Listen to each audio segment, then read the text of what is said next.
This video is about how to avoid cave diving accidents and stay alive according to an expert explorer. Renowned cave diver and underwater explorer Jill Heinerth shares how fear has helped her make smart choices about risk and how it saved her life time and time again. Let's get started. My workplace terrifies most people.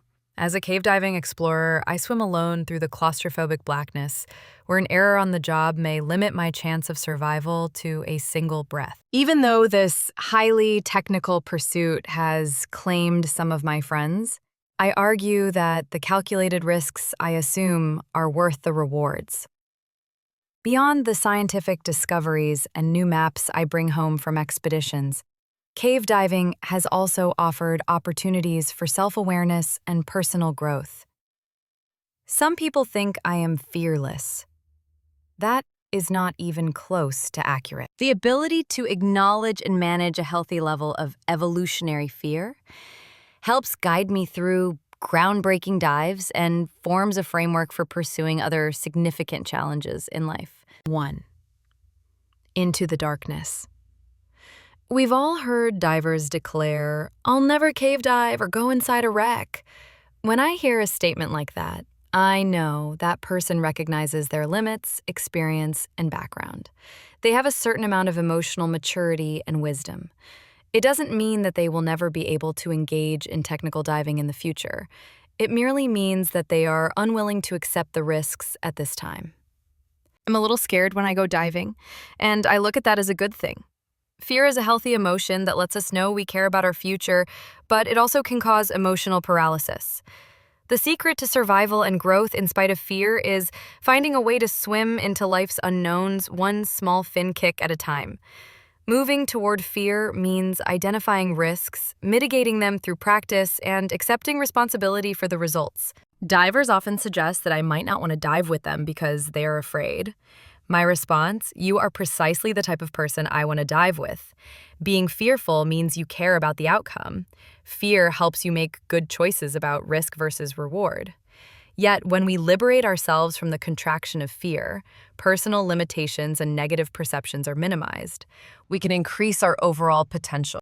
2. Acknowledge your mortality. In reviewing incidents, I often hear comments like, "I would never do that." There is no logic in thinking, "It can't happen to me." Statistics show that good people sometimes make bad decisions. The best preventive plan is to treat every dive with seriousness. Incidents can happen on the easiest of dives. We all have bad days. Several years ago, a colleague of mine died on a rebreather dive in shallow water.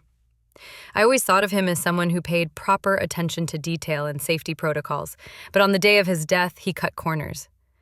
During the accident investigation, his pre-dive checklist was found nearby. The form was dated, and the first 2 items on the list were marked affirmative. The rest of the paperwork was unfinished. His dive was the equivalent of a pool session. He told friends he was jumping in the local lagoon to practice skills.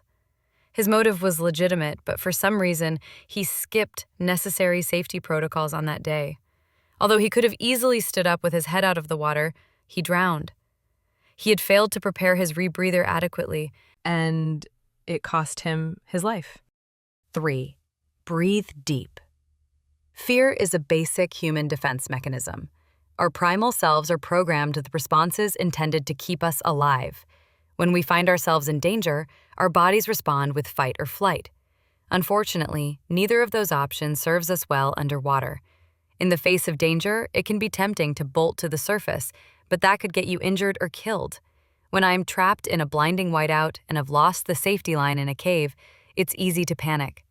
My primitive brain wants to take over, seizing control of my heart and lungs.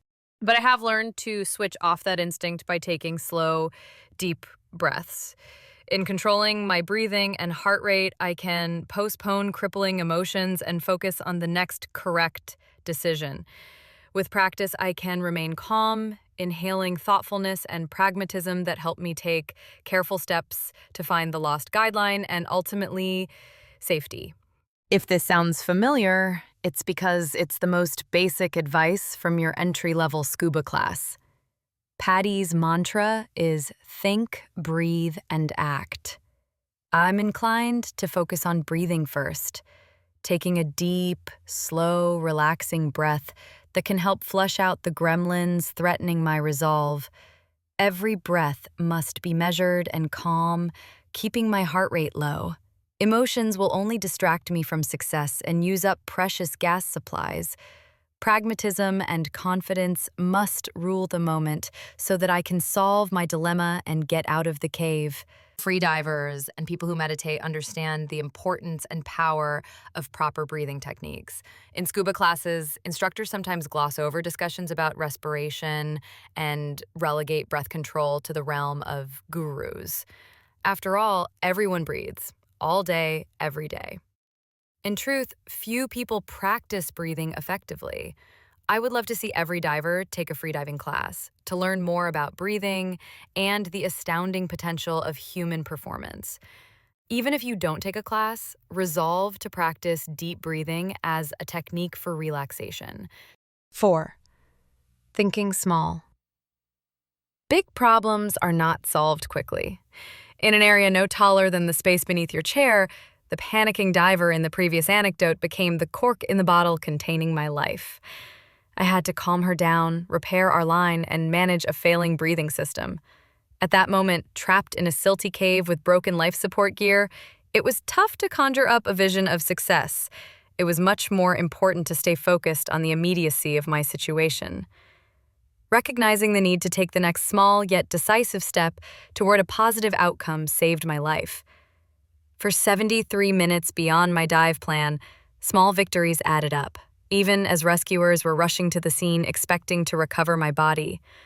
Small decisive actions can add up to big victories. 5. Succeeding through failure. Failure is a learning opportunity. Each incident or aborted dive informs me through what I call discover learning. Scary milestones built the person I am today, and the entirety of those life experiences has made me wiser and stronger. By embracing every aspect of life, I've made significant discoveries that have built character and strength. When a new student fails to clear a flooded mask in the pool and stands up coughing, we don't eject them from class. A good instructor helps the new diver learn what went wrong so they succeed the next time. Each repeated drill teaches us to improve performance. Great job, everyone! Don't forget to subscribe, give this video a like, and keep improving your English with us. See you next time!